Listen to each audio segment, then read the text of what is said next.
అటిక ప్రస్తుతం మంత్రి శ్రీధర్ బాబు మీడియాతో మాట్లాడుతున్నారు. లైవ్ చూద్దాం. అదే విధంగా మా అధికారులందరితో ఈరోజు పత్రికా సమావేశాన్ని నిర్వహిస్తా ఉన్నాం. దీనిలో భాగంగా ఒక ప్రధానమైన అంశం, గత సంవత్సరం 7వ తారీఖు నాడు, డిసెంబర్ 7వ తారీఖు నాడు పరిశ్రమలకు, ఐటీ రంగానికి, లేబర్ విభాగానికి, స్పోర్ట్స్కు సంబంధించిన అంశాలపై మేము గతసారి కూడా అనేక సందర్భాల్లో చెప్పడం జరిగింది. ముఖ్యమంత్రి రేవంత్ రెడ్డి గారు స్పష్టంగా రాష్ట్రానికి సంబంధించి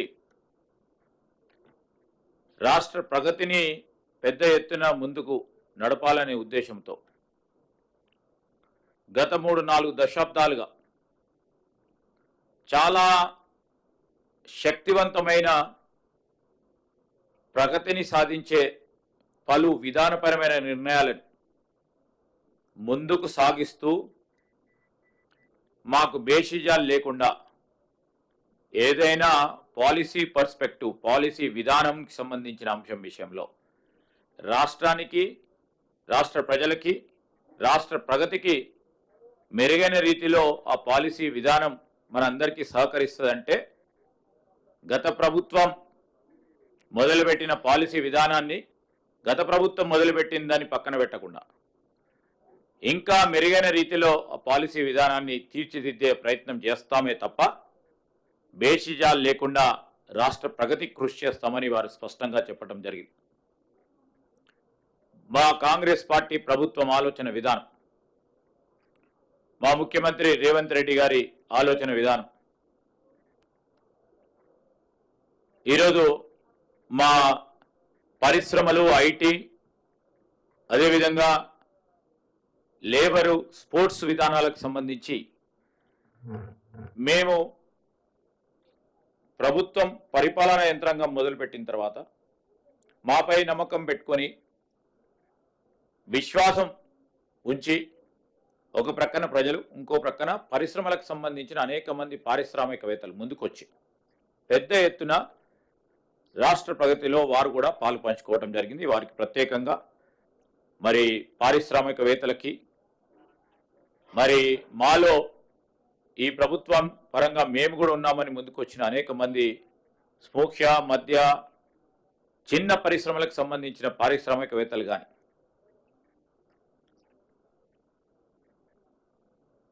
మా ప్రజానికానికి, ప్రత్యేకంగా నిరుద్యోగ యువతి యువకులకు ఉద్యోగ సంకల్పన కల్పించాలని ఆలోచన చేసిన ప్రతి ఒక్కరికి ఈ సందర్భంలో మీ అందరికి కూడా కృతజ్ఞతలు తెలియజేస్తూ, మరి ఇప్పటి వరకు గత సంవత్సరం నుంచి 1539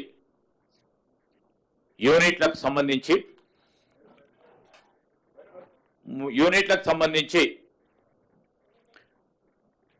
టీజీ ఐపాస్ ద్వారా దాదాపు 6,347.59 కోట్ల రూపాయలు, 35,724 మందికి ఉపాధి కలిగించడం జరిగింది. దానికి అదనంగా 791 యూనిట్లకు సంబంధించి దాదాపు 9,240 కోట్ల రూపాయలతో మరో అదనంగా 37,588 మందికి ఉపాధి కల్పించాలనే ఉద్దేశంతోనే ఈ 791 యూనిట్లు అప్లికేషన్లు పెట్టుకున్నాయి. అవన్నిటి కూడా ప్రాసెస్లో ఉన్నాయి. పెద్ద పరిశ్రమలకు సంబంధించి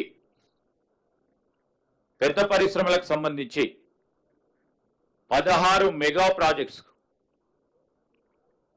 ఈ 16 మెగా ప్రాజెక్టు సంబంధించి 14,433 కోట్ల రూపాయలతో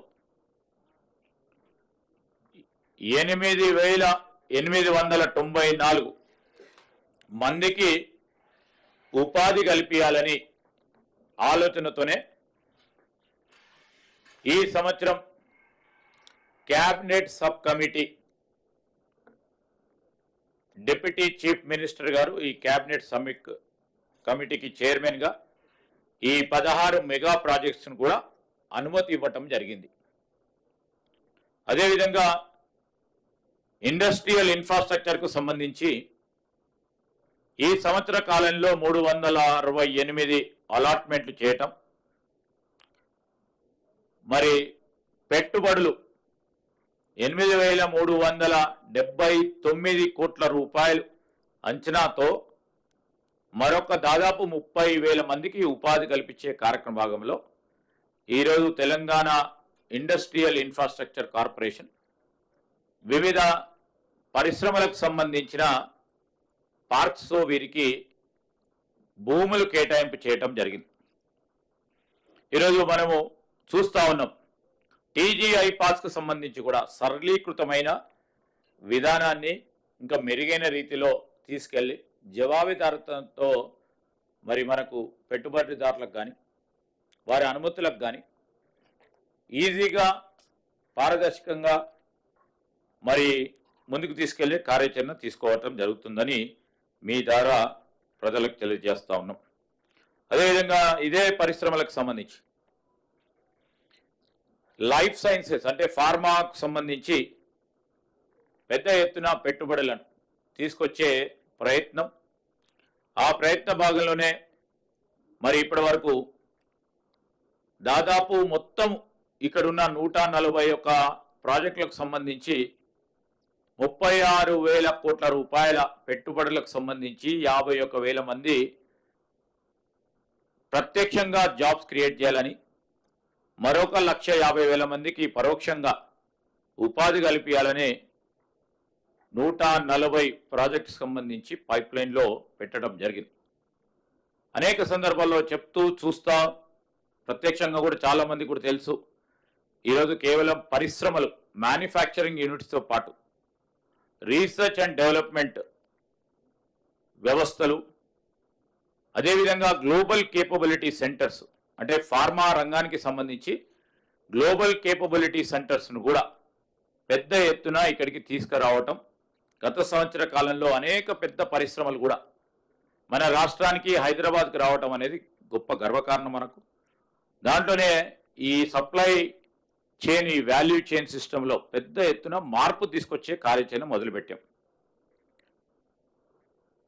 మరి యూరోపియన్ కంపెనీకి సంబంధించిన కిర్కా, లారస్ ల్యాబ్ అనే ఒక ప్రధానమైన ఇక్కడ ఉన్న ఫార్మా కంపెనీస్తోని జాయింట్ వెంచర్ సందర్భంగా 2,000 కోట్ల రూపాయలతో ఈ జీనోమ్ వ్యాలీలో ఫార్మా కంపెనీను ఏర్పాటు చేయబోతా ఉంది.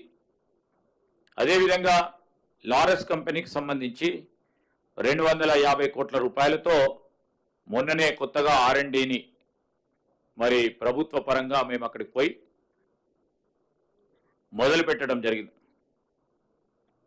ఈరోజు అనేక కంపెనీస్ ఉన్నాయి.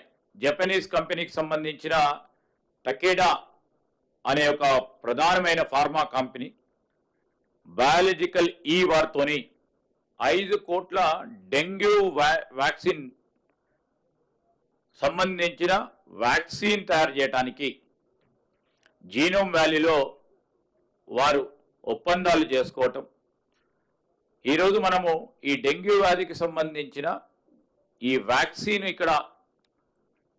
మనం ఇక్కడ మ్యానుఫ్యాక్చరింగ్ చేస్తే మొత్తం ప్రపంచ దేశాల్లోనే ఈ డెంగ్యూ వ్యాధికి సంబంధించి వ్యాక్సిన్ ఏర్పాటు చేయటం, మొత్తం ప్రపంచవ్యాప్తంగా కూడా ఇక్కడి నుంచే మొదలు కాపాడి ఇప్పటికే వ్యాక్సిన్ పట్ల మనం అందరం కూడా చూసాం.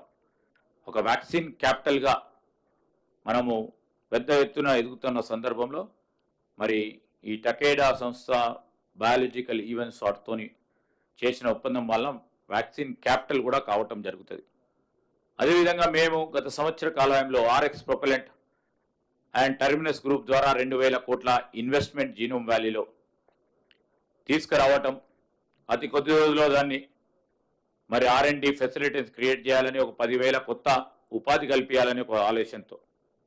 అదేవిధంగా థర్మోఫిషర్ అనే గ్లోబల్ స్థాయిలో ఉన్న ప్రధానమైన కంపెనీ ఇక్కడ బయాలజికల్ మ్యానుఫ్యాక్చరింగ్ ఫెసిలిటీ పెట్టాలని, బయో ప్రాసెస్ డిజైన్ సెంటర్ని ఏర్పాటు చేయాలని వారు ముందుకు రావటం, ఇక్కడ ఉన్న స్థానిక ఫార్మా కంపెనీస్తోని పార్ట్నర్ కాబడ్డారు. వారు కూడా అతి త్వరలో మొదలు పెట్టబోతా ఉన్నారు.